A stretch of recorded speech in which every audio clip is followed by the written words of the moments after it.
what I wish I knew before buying a used Tesla Model 3. It could save you a lot of time and money. A used Tesla Model 3 can be a fantastic option. First, let's talk about the pros. Pro number 1, price. You can save a significant amount compared to a new model. Plus, Teslas hold their value well, making it a solid investment. Pro number 2, tech. Even older Model 3s come with cutting-edge features like autopilot and over-the-air updates.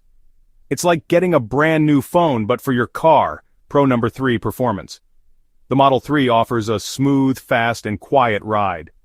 Plus, zero emissions means you're being kind to the planet. But there are cons to consider. Con number 1, battery life. Over time, battery performance can degrade. Make sure to check the battery health before buying. Con number 2, warranty.